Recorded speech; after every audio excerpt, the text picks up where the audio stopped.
من الشیطان الرجیم بسم الله الرحمن الرحیم.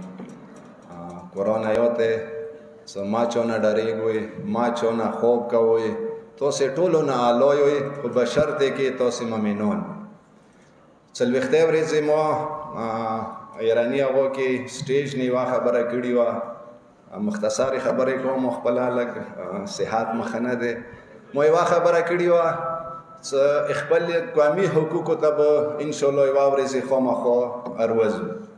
نن زه دا خبره چونکې ما هغې ورځې ویلي وو سره لاس ورځې بعد چونکې محرم و سپاره و سپاره وځي بیا به خپلو حقوقو انشاءالله غاما کوو، خپلو حقوقو پاره به اروزو. زه کله نه انجمن ته راغلی یم، مو لکه ګیدو مو میله دی، ما سیکرټري والي نه مخکې هغه شروع وه. بلچخیلو مو میله خطو استپاته دی، څه 13 ډولې پوره کېږي چې هغه شروع دی. همداسې مقبلو مو میله دی، بلکې ما داسې ویلي وو چې کورمې کې یار کوم چې هغه کورمېوال دی، ډسټرک کورم سره تعلق لري، که هغه تیندو مسله دی، که هغه لشرزایو مسله دی، که هغه سادې بنګخو مسله دی، که هغه بشارې مسله دی، که هغه څوڅوره کورمې کې مسالې دي، دا ټولې موږ کورمېوالو مسالې دي. دا ټولې مسالې به ډېرې ښې طریقې سره حل کوو.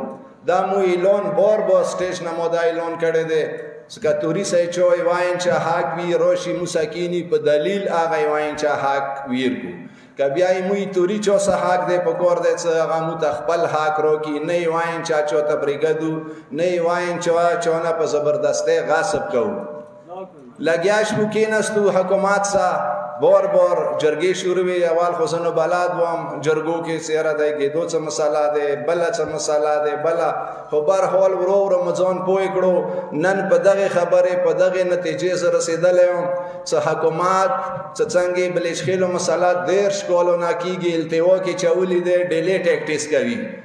زه داسې یم چې نه صرف یې توري کوم سه بلکې ټولو کورمېوالو سره دلته کوم حکومت ناست دی هغه سره یې مو مسلو ته سنجیده سره دی نه، هغه سره غواړي نه چې کورمېوالو مسلې حل شي. دلته یې مو کوم ډي سي ناست دی، بېګایا مو کوشش کړی دی. زه بېګایا اوسه میلاو شوی یم، سیاره د مسالې ورځې نه بلې ورځې ته زیاتېږي او مثال د مسالو حل پکور دی. جرګې خو ښې ډېرې رکوي، خبره باک پاریک اخته نه وي تو بیا یوه جرګه ورته تشکیل کړي دی. خو زه موسله نورې خبرې به انشاءالله چې کومې ورځې مو اعلان وکړو مغې ورځې به زه خبرې کوم. دغه حکومت دا انتظامیه چې دلته کومه ناسته دی چې هغوی سه یې موږ ځمکو مسالې خاښې دي، هغوی سه کاغذات مال شته، هغوی سه په لکونو تنخوانې خلي ریوینیو سټاپ اوسه موجود دی. زه اکثر دا خبره ډېره ورته کوم چې که وزیرستان کې مسالې نه حل کېږي خو هلې ته خو کاغذات مال نشته، که نورو کومې ایجنسیانې وي حساب یې که هلته مسالې نه حل کېږي هلې ته خو کاغذات مال نشته. کورمې کې کاغذات مال شته، د باوجود مسالې ولې نه حل کېږي. خو دې نه دا پته لګېږي چې دغه انتظامیې دغه ډي سي او سره کوم ریوینیو سټاپ دی چوک ویلې نه دي، دا ساره یې کورمېوالو مسالو ته سنجیده نه دي او نه دوی حل کول غواړي. 13 کاله به بلچخیلو معاملې نه تېر شوه، 13 کاله به نوره تېرېږي، مسالې حل نه کېږي. دې نه زه تسلي یم چې دا به بلکل نه کېږي چې څو پورې خپلو حقوقو ته مو ته ورپڅېدلي نه وو، خپلو حقوقو ته مو ته اروتلي نه وو. خبره څه کېږي؟ خبره دا کېږي سره تاسې خپلو منځو کې کېنئ فیصلې وکړئ. خپلو منځو کې دوه پریکه مو ته خپلو منځو کې دوه وړونو منځه څه حساب دی اوسه پورې خپله حل شوي ده چې دریم سړي نه وي حل کړي. څه کله زه خپلو کې مسالې حل کوم، زه یې ګېدو مسله خپله حل کوم، زه یې بلچخیلو مسله خپله حل کوم، زه یې بشارې مسله خپله حل کوم، یې تیندو مسله خپله حل کوم. بیا یې تا څه ضرورت دی چې دلته ناست دی؟ بیا خو پکار دی چې خپله بېشتره ګول کړه چې ته لاړ شه بل کار وکړه. ویلې حکومت خزانې نه د بوج جوړ کړی دی. زه خو داسې وایم چې دا نه غواړي چې کورمې کې امن وي. کورمې کې خو امن حالت تلای شي چې کله حقدار ته خپل حق ورسیږي.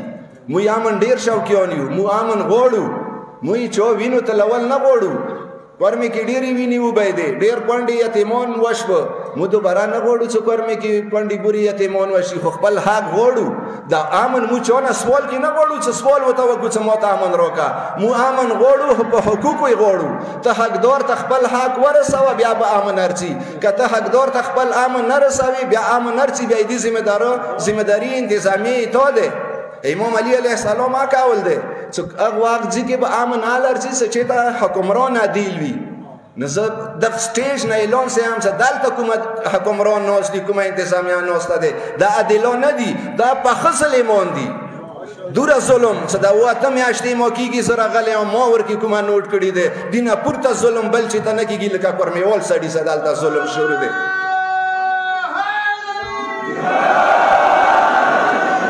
خبرې ډېرې دي، خو هغه مو څنګه څلوېښتې ورځې وعده کړې وه، زه خبرې نه کوم، دا خبرې به بیا مغې ورځې ته وساتو. سبا نه بل سبا اتوار ورځ دی، خو چونکې سبا ایکې یوه ورځ سبا مو سره دی، کیدای شي چې د یوې ورځې کې مو دېرشي ته ښه پروګرام نه وکړو. ارتلونی کوم اتوار دی 9 تاریخ ارځي، دغه 9 تاریخ نه انشاءالله مو به دغه مرکز کې یوه احتجاجي جرګه کوو. هغې جرګې کې زه مشرانو ته سوال کوم، زه ځوانانو ته سوال کوم، زه سوشل اکټیویسټ ته سوال کوم چې د کوم 9 تاریخ دلته کومه احتجاجي جرګه مو کوو.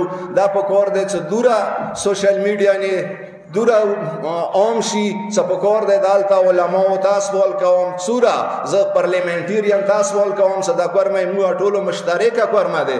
پکار دی چې خپلو حقوقو پاره 9 تاریخ نه اتوار ورځې انشاءالله مو به پیکاپونه لوډ سپیکر یا لګو، مو به ټول کورمې کې اعلان کوو.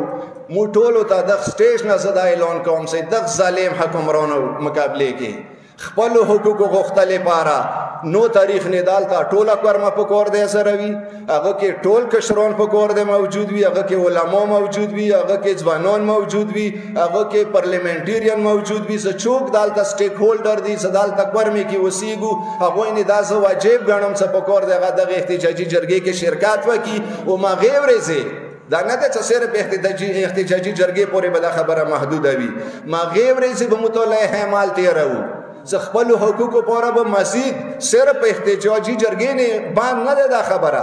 هغې ورځې به مو دا اعمال اعلان نه کوو چې موږ به خپل حقوقو دپاره مزید څه کول غواړو. که مو ته ضرورت شو، که میاشتې بازار بندولې ضرورت شو، موږ به میاشته بازار بندوو. بازار بندولې دا مقصد نه دی چې موږ به دوکانونه بند وي، دا ټول بازار به سیل وي، هغه کې به بیا ټریفک بند وي، هغه کې به دوکانونه بند وي، هغه کې به روډونه بند وي. دا هر څه انشاءالله مو له احمال تیار کړی دی، خپل حقوق به غواړو. که چا نه رکول هغه به بیا مخته خپل سوچونه ورته کوو. زه د ټول عوام ته دغه سټیج نه دا اپیل کوم چې هغې جرګې کې خبرپور شرکت وکړئ، چې حکومت ته مو دا وښیو. انشاءالله دغه ټولې خبرې به زه قوم په مخ چوم چې موږ سره د ډي سي څوره ظلم کوي، موږ سره د ریوینیو سټاپ څوره ظلم کوي، موږ سره د انتظامیه څوره ظلم کوي. هغه به زه بیانم برې د قوم مخ ته واچوم چې دا څوره ظالمان دي.